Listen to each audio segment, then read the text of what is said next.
dua bangsa yang disebut dalam Al-Quran dan hadis yang akan muncul di akhir zaman. Kisah mereka penuh dengan misteri dan kegelapan, namun asal-usul mereka jarang dibahas secara mendalam. Dalam video kali ini, kita akan menelusuri jejak-jejak awal dari kelahiran Yajuj dan Majuj, dan bagaimana bangsa-bangsa ini berhubungan dengan peristiwa besar yang akan terjadi di masa depan. Sahabat umat muslim, sebelum kita masuk ke kisah utamanya, kami mohon agar Anda menonton video ini hingga akhir, supaya tidak terjadi kesalahpahaman. Jangan lupa untuk memberikan like, subscribe, dan tinggalkan komentar jika ada yang perlu diluruskan dari kisah kali ini. Bismillah, mari kita mulai kisahnya.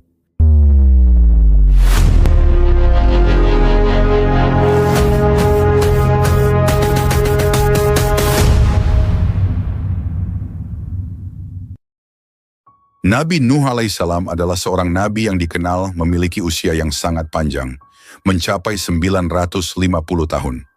Dalam perjalanan hidupnya, Nabi Nuh alaihissalam dikaruniai anak laki-laki, Ham, Sam, dan Yafits. Dari keturunan mereka inilah, umat manusia berkembang menjadi berbagai bangsa dengan sifat dan karakter yang berbeda-beda. Ham, anak pertama, menurunkan bangsa Habsyi dan Zangi, yang dikenal dengan kulit mereka yang gelap.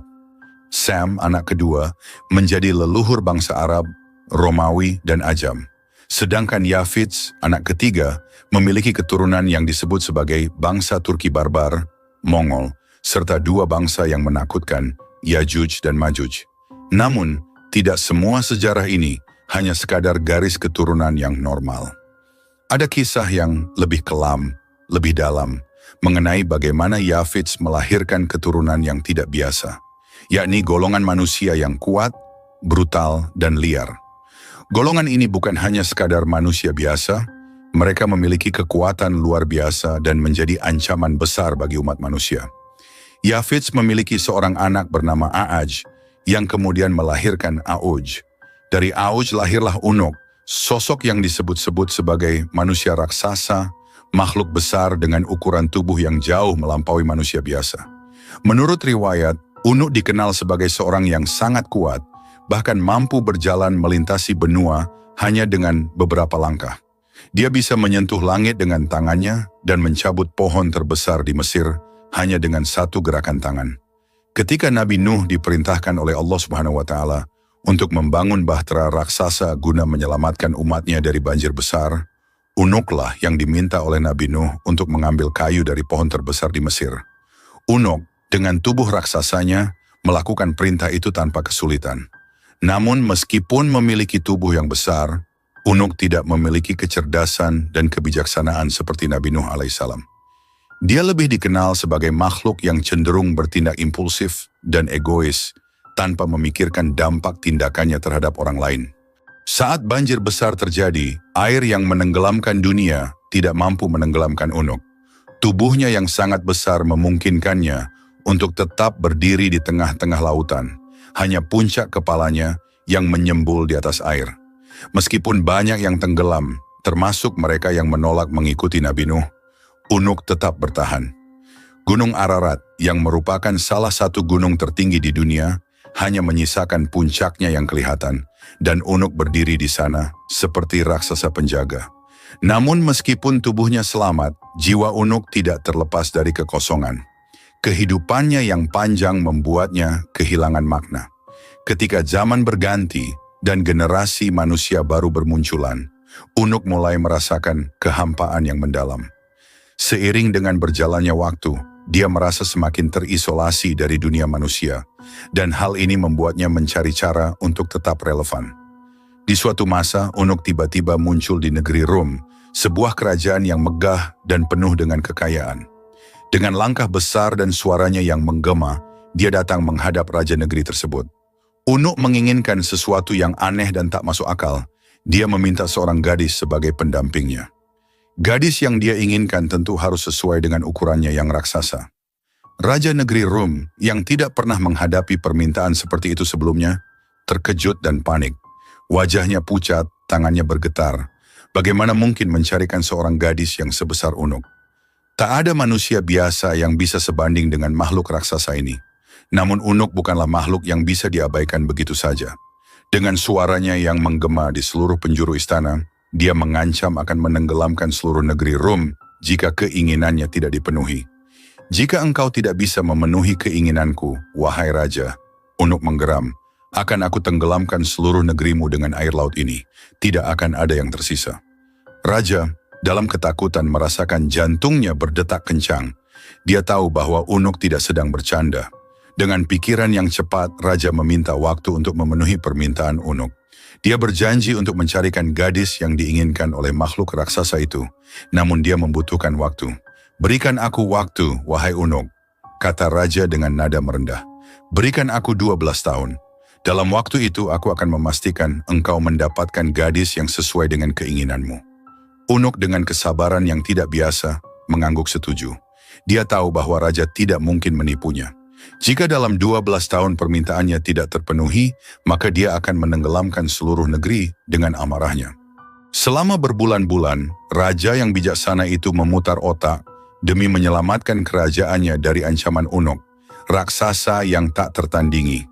Unuk bukan hanya ancaman bagi rakyat, tetapi juga bagi kestabilan seluruh wilayah. Setiap kali ia datang, ia menuntut yang mustahil dan mengancam akan menghancurkan kerajaan jika keinginannya tak terpenuhi. Dalam kegelisahan itu, sebuah rencana besar mulai dijalankan. Membuat patung raksasa yang menyerupai gadis cantik untuk memuaskan hasrat Unuk. Raja mengumpulkan semua ahli pemahat terbaik dari penjuru negeri. Mereka adalah orang-orang terpilih yang memiliki keterampilan luar biasa dalam memahat batu-batu besar dan merubahnya menjadi bentuk yang indah. Tugas yang mereka terima bukanlah hal yang mudah. Mereka diperintahkan untuk memahat gunung batu menjadi patung gadis yang sempurna, sebuah mahakarya yang tak hanya indah tapi juga harus menggairahkan.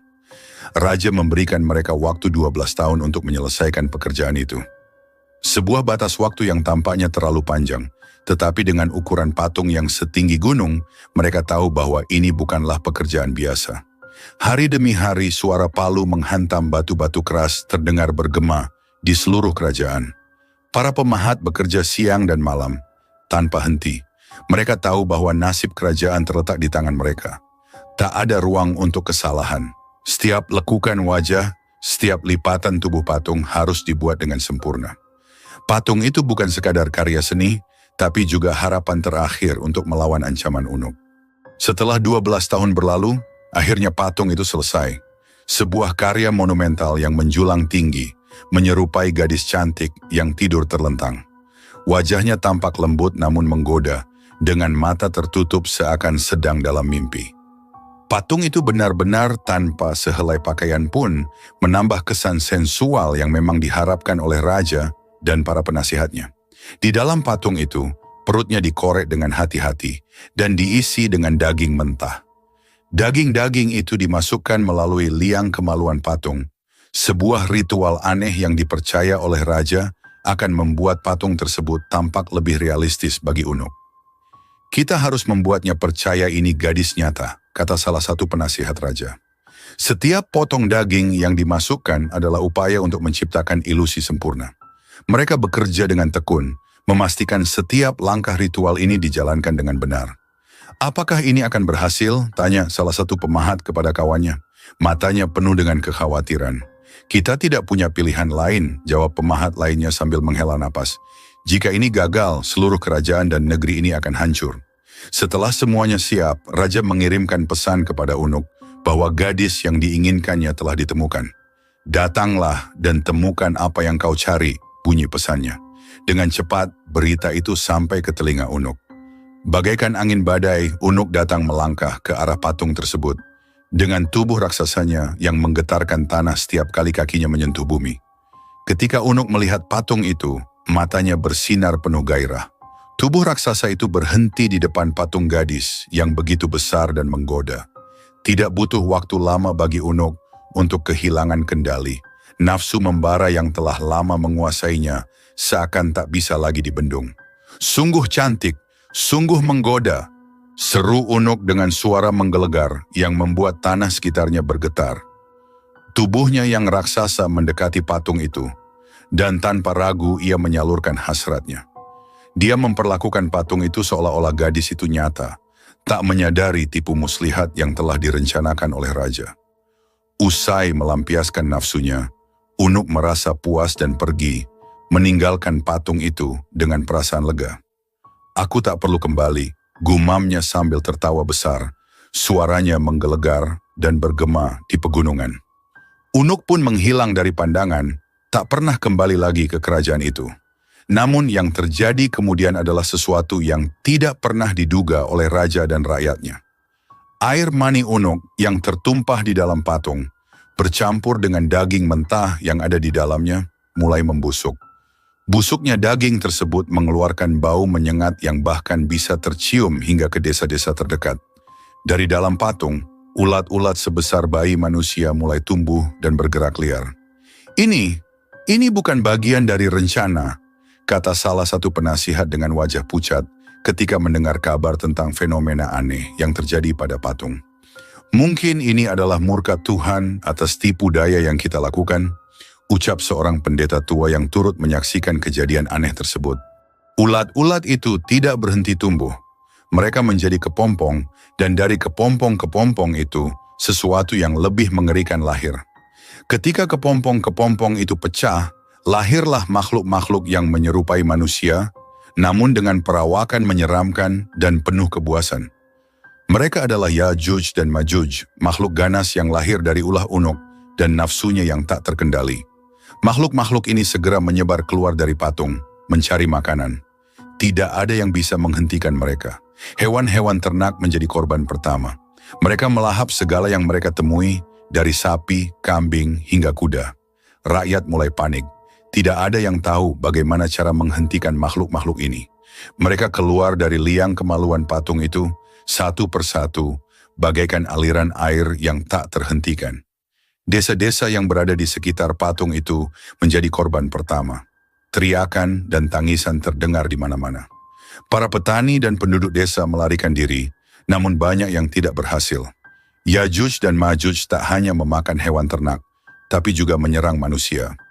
Raja, yang semula berpikir bahwa rencananya akan menyelamatkan kerajaan, kini dihadapkan pada masalah yang jauh lebih besar. "Ini semua salah kita," ucapnya dengan penyesalan di depan para penasihatnya. "Kita telah menciptakan monster yang tidak bisa kita kendalikan. Yang mulia, kita harus melakukan sesuatu sebelum seluruh negeri kita dimusnahkan," desak salah seorang penasihat. Raja tidak tinggal diam. Ia memerintahkan pasukan terbaiknya untuk memburu dan menghancurkan Yajuj dan Majuj. Namun, setiap usaha yang dilakukan gagal. Pasukan yang dikirim selalu kembali dengan korban jiwa yang tak sedikit. Makhluk-makhluk itu terlalu kuat, terlalu cepat, dan jumlah mereka terus bertambah. "Kita harus memanggil bantuan dari luar kerajaan," seru salah seorang panglima yang terluka parah usai bertarung dengan makhluk-makhluk buas itu. Desakan ini akhirnya membuat raja mencari bantuan dari Raja Iskandar Zulkarnain, seorang penguasa legendaris yang dikenal memiliki kekuatan dan kebijaksanaan luar biasa. Raja mengirim utusan ke wilayah Raja Iskandar Zulkarnain, berharap dia akan datang dan menolong. Setelah membantu penduduk di timur, Raja Zulkarnain mendengar kabar tentang bahaya yang lebih besar menanti di depan. Sebuah ancaman yang sudah lama menghantui penduduk di daerah antara dua gunung yang tinggi, yakni bangsa Yajuj dan Majuj. Mereka adalah bangsa yang terkenal dengan kekejamannya, merusak tanah, menghancurkan hasil panen, dan membuat penduduk hidup dalam ketakutan. Mendengar kabar itu, Raja Zulkarnain segera mengarahkan pasukannya menuju wilayah yang dimaksud. Ketika mereka tiba di sana, para penduduk dengan tergesa-gesa datang menyambutnya. Wajah mereka penuh dengan kecemasan dan ketakutan. "Wahai Raja yang perkasa," seorang pemimpin penduduk berbicara dengan nada penuh harap. "Bangsa Yajuj dan Majuj telah membuat hidup kami sengsara. Mereka menghancurkan apa yang kami bangun dan tidak memberikan kami kedamaian.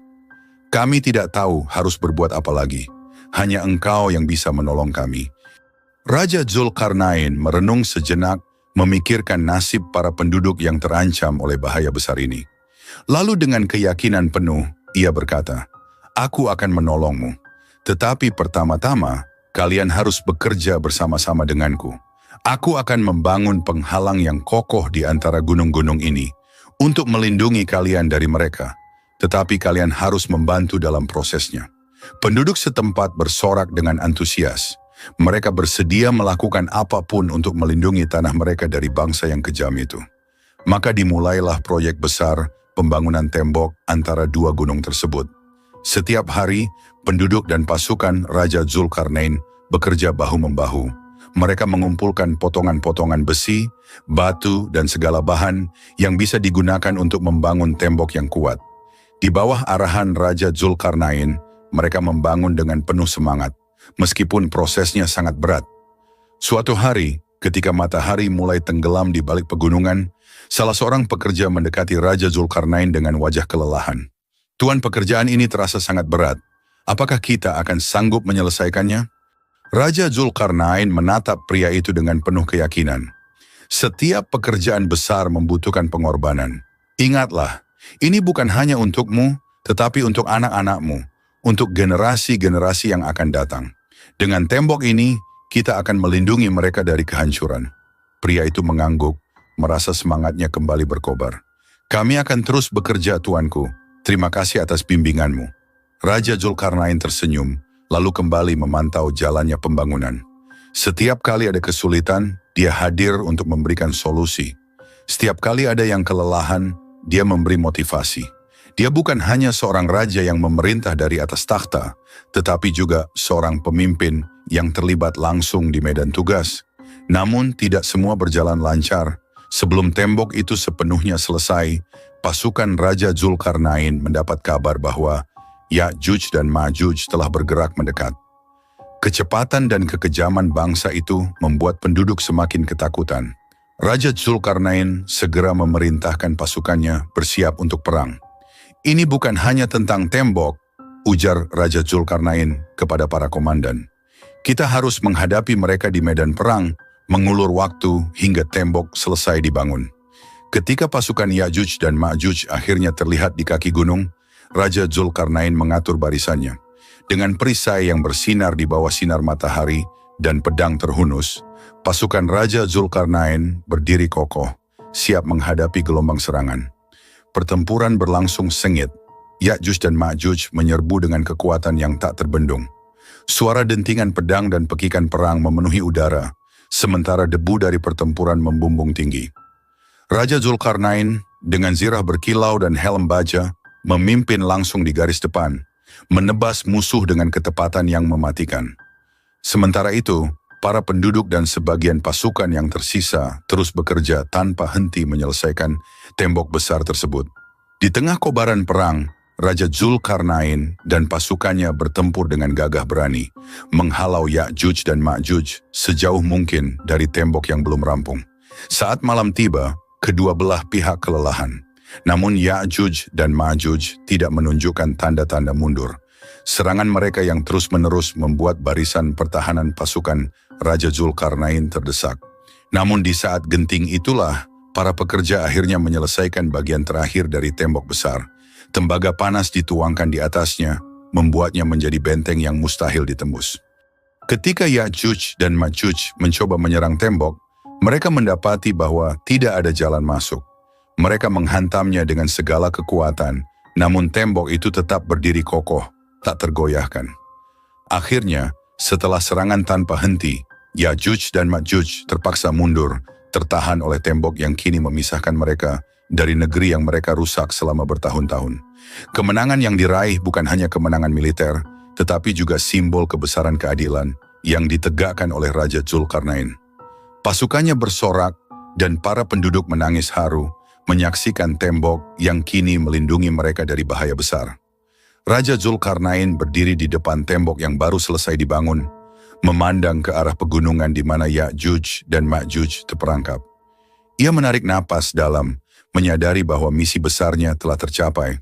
Dengan tembok yang kokoh itu, negeri-negeri di timur akan hidup dalam damai untuk waktu yang lama. "Ini bukanlah kemenangan untuk kita," kata Raja Zulkarnain kepada pasukannya yang berkumpul di sekitarnya. "Ini adalah kemenangan bagi mereka yang kita lindungi dan kemenangan bagi keadilan yang harus kita tegakkan di seluruh penjuru bumi. Setelah tembok itu berdiri kokoh, Raja Zulkarnain berbicara kepada rakyat di daerah tersebut. Ini adalah perlindungan yang Allah berikan kepada kalian. Tapi ingatlah, suatu hari nanti, Ya'juj dan Ma'juj akan keluar lagi ketika waktunya tiba, sebagaimana telah ditetapkan oleh Allah. Sampai saat itu, tetaplah berpegang teguh kepada kebenaran dan jangan berbuat zalim kepada sesama. Dengan amanat itu, Raja Zulkarnain meninggalkan mereka, melanjutkan perjalanannya untuk menyebarkan keadilan dan kebaikan di dunia. Ia tahu bahwa setiap perjalanan membawa tantangan baru, tetapi dengan iman yang kuat dan kebijaksanaan, ia siap menghadapi segala sesuatu yang akan datang. Di dalam kegelapan goa, Ya'juj dan Ma'juj tidak pernah berhenti. Setiap hari pemimpin mereka berdiri di depan mereka dengan tangan terkepal, memimpin serangan tak kenal lelah terhadap tembok itu. Hari ini adalah hari kita akan berhasil, seru pemimpin mereka, memompa semangat para pengikutnya. Kita telah mendekati kebebasan. Dengan raungan yang menggelegar, mereka mulai melubangi tembok sekali lagi. Suara dentuman keras terdengar ketika tangan mereka yang kuat menghantam besi dan timah. Peluh mengalir dari tubuh mereka yang besar, namun mereka tidak menunjukkan tanda-tanda kelelahan. Mereka adalah makhluk yang penuh dengan kekuatan liar, nafsu kebebasan yang tak terbendung, dan setiap kali mereka melihat cahaya matahari yang menyelinap masuk dari lubang kecil yang berhasil mereka buat, harapan mereka menyala. Namun seperti biasa, pemimpin mereka mengingatkan, "Pulanglah, besok kita akan melanjutkan lagi." Saat mereka meninggalkan lubang itu, setiap kali keajaiban terjadi. Dinding itu kembali seperti semula, tanpa jejak sedikit pun dari usaha mereka. Frustrasi mulai merasuki mereka. Mereka tidak mengerti apa yang menyebabkan dinding itu selalu kembali utuh. "Ini tidak masuk akal," teriak salah satu dari mereka. "Apa gunanya kita bekerja keras setiap hari jika hasilnya selalu sia-sia?" Pemimpin mereka tetap tenang, meskipun dalam hatinya ia pun merasakan keputusasaan yang sama. Namun, ia tidak boleh menunjukkan kelemahan di depan pengikutnya. Kita hanya harus terus percaya pada janji Allah Subhanahu wa Ta'ala. Saat waktunya tiba, tidak ada yang bisa menghentikan kita. Dan mereka terus berusaha, hari demi hari, meskipun setiap kali mereka melihat secercah harapan dalam bentuk cahaya matahari, mereka harus menunggu lagi hingga keesokan harinya. Sampai akhirnya tibalah hari yang telah Allah Subhanahu wa Ta'ala tetapkan.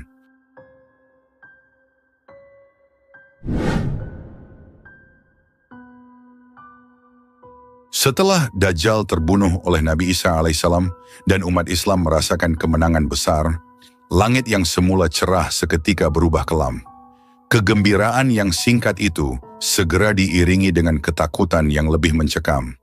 Di ujung cakrawala, angin kencang yang membawa debu, dan teriakan-teriakan kesakitan mengisyaratkan datangnya bencana baru yang lebih dahsyat. Dari kejauhan, terdengar gemuruh kaki-kaki yang menghentak bumi, bagai gelombang pasukan yang tak terbendung. Itulah mereka, Ya'juj dan Ma'juj, makhluk perusak yang telah lama dinubuatkan dalam hadis-hadis Rasulullah Shallallahu Alaihi Wasallam. Benteng yang selama ini menahan Ya'juj dan Ma'juj yang dibangun dengan kekuatan luar biasa oleh Raja Zulkarnain, kini telah runtuh. Dinding baja dan besi yang memisahkan mereka dari dunia luar telah hancur, dan pintu gerbang kehancuran pun terbuka lebar. Dari balik reruntuhan itu, keluar makhluk-makhluk yang jumlahnya tak terhitung banyaknya. Mereka berdesakan, menumpuk satu sama lain, dengan wajah yang dipenuhi kebencian dan dahaga akan kehancuran. Mereka bergerak bagai banjir bandang, mengalir deras tanpa henti, menyapu bersih segala yang ada di hadapan mereka. Ya'juj dan Ma'juj tidak mengenal belas kasihan. Mereka menyerbu desa-desa, kota-kota, dan padang rumput, membunuh semua yang mereka temui, baik manusia, hewan, atau tanaman. Mereka merampas setiap jengkal tanah, meminum habis air sungai dan danau, membuat bumi gersang seketika. Kebun-kebun yang sebelumnya hijau dan subur berubah menjadi lahan tandus yang berdebu, dipenuhi reruntuhan dan tulang belulang. Tidak ada yang bisa lolos dari cengkeraman mereka. Binatang-binatang peliharaan seperti kambing dan sapi yang dulu menjadi sumber penghidupan umat manusia, kini habis dimangsa tanpa sisa. Jumlah Ya'juj dan Ma'juj sungguh di luar batas imajinasi banyaknya. Tiap individu dari mereka tidak akan mati sebelum melahirkan 1000 keturunan. Mereka berkembang biak begitu cepat, menjadikan jumlah mereka semakin tak terhitung. Di setiap sudut bumi, mereka menyebar dan menghancurkan, merusak apapun. Mereka tidak hanya melahap hewan-hewan yang ada, tetapi juga menghabiskan seluruh sumber daya alam. Gunung-gunung yang dulunya megah penuh dengan sumber makanan, dan hewan-hewan kini rata dengan tanah. Hutan-hutan yang rimbun berubah menjadi lahan kosong. Ya'juj dan Ma'juj adalah wabah yang tidak bisa dihentikan oleh tangan manusia. Air sungai-sungai yang dulu mengalir jernih, kini surut dan mengering. Setiap kali Ya'juj dan Ma'juj menemukan sumber air, mereka akan meminum habis hingga tak tersisa setetes pun. Sungai-sungai yang megah, yang pernah menjadi sumber kehidupan bagi berbagai peradaban, kini menjadi sungai kering yang hanya menyisakan lumpur di dasarnya. Danau-danau yang dulunya indah dan tenang berubah menjadi kawah kering yang tandus. Umat Islam yang baru saja merayakan kemenangan atas Dajjal, kini dihantui oleh rasa takut yang mendalam. Bahkan Imam Mahdi dan Nabi Isa alaihissalam pun tidak diberi perintah oleh Allah Subhanahu wa Ta'ala untuk memerangi Ya'juj dan Ma'juj secara langsung. Perintah yang datang adalah agar mereka dan umat Islam berlindung di gunung-gunung tinggi, menjauh dari amukan Ya'juj dan Ma'juj yang tak terhentikan. Saat itulah umat Islam dihadapkan pada ujian kesabaran yang begitu berat. Di lereng-lereng gunung yang curam, umat Islam berkumpul dalam kelompok-kelompok kecil, hidup dalam rasa takut yang mencekam. Langit selalu gelap oleh awan tebal, seolah menandakan bahwa bencana ini akan terus berlangsung. Dari atas gunung, mereka bisa melihat kehancuran yang ditimbulkan oleh Ya'juj dan Ma'juj di bawah sana. Asap hitam membubung tinggi, mencemari udara, sementara jeritan-jeritan mengerikan terdengar di kejauhan, menambah horor yang sudah mereka rasakan. Di puncak-puncak gunung, Nabi Isa alaihissalam dan Imam Mahdi memimpin umat Islam dalam doa dan zikir yang tiada henti. Hanya kepada Allah Subhanahu wa Ta'ala mereka memohon perlindungan. Meski hati mereka dipenuhi kecemasan, iman mereka tetap teguh. Mereka percaya bahwa pertolongan Allah Subhanahu wa Ta'ala pasti akan datang. Meski ujian ini terasa begitu berat. Banyak yang jatuh sakit karena kelaparan dan kehausan, sementara yang lain menyerah pada keputusasaan. Namun Nabi Isa alaihissalam terus mengingatkan mereka untuk bersabar dan percaya bahwa Allah Subhanahu wa Ta'ala tidak akan meninggalkan hambanya. Hari demi hari berlalu dalam kesunyian dan ketegangan. Tidak ada yang tahu kapan bencana ini akan berakhir, dan Ya'juj dan Ma'juj terus menyebar tanpa henti. Dunia terasa semakin sempit, dan umat Islam merasa seperti sedang berada di ujung jurang kehancuran. Namun, Nabi Isa alaihissalam dan Imam Mahdi tidak henti-hentinya mengajak umat untuk terus memohon pertolongan Allah Subhanahu wa Ta'ala. Di tengah malam yang dingin dan gelap, lantunan doa mereka menggema, menyentuh langit dan menembus keheningan. Waktu berlalu dalam ketegangan yang mencekam. Umat Islam yang dipimpin oleh Nabi Isa alaihissalam dan Imam Mahdi terus berlindung di puncak-puncak gunung, sementara di bawah sana, Ya'juj dan Ma'juj terus menyebar ke seluruh penjuru bumi, menghancurkan apa saja yang tersisa. Jumlah mereka begitu banyak dan tak terbendung, sementara umat manusia merasa seolah-olah harapan telah lenyap. Tidak ada yang bisa menghentikan mereka. Setiap hari dari kejauhan, umat Islam mendengar gemuruh suara Ya'juj dan Ma'juj yang memecah keheningan malam. Seakan bumi ini akan ditelan oleh kekuatan gelap yang tak terkendali. Namun, keajaiban Allah Subhanahu wa Ta'ala selalu datang di saat yang tepat. Ketika Ya'juj dan Ma'juj telah menyebar sedemikian luas, dan hampir tidak ada lagi makhluk hidup yang tersisa untuk mereka hancurkan, Allah Subhanahu wa Ta'ala menurunkan takdirnya yang luar biasa. Di tengah kerusakan yang tak terbayangkan, dengan bumi yang tandus dan air yang mengering, Ya'juj dan Ma'juj mulai melambat. Mereka telah kehabisan target, tidak ada lagi manusia, hewan, atau tanaman untuk mereka serang. Pada saat itulah, Allah Subhanahu wa Ta'ala memulai rencananya untuk mengakhiri mimpi buruk ini. Langit tiba-tiba berubah menjadi kelam, tidak ada angin, tidak ada gerakan. Sebuah ketenangan yang aneh meliputi bumi yang telah terkoyak. Di bawah, ribuan, jutaan Ya'juj dan Ma'juj yang tersisa mulai merasakan sesuatu yang tidak biasa. Mereka, yang biasanya begitu kuat dan tak terkalahkan, mulai menunjukkan tanda-tanda kelemahan. Dari leher-leher mereka, muncul wabah mengerikan yang tak bisa mereka hindari. Wabah ini bukanlah serangan biasa. Allah Subhanahu wa Ta'ala mengutus ribuan ulat kecil yang tiba-tiba muncul dari tanah. Ulat-ulat itu merayap dengan cepat, menyerang Ya'juj dan Ma'juj dengan tak terhentikan. Masing-masing ulat menggigit leher mereka, mematikan dengan cepat dan tepat.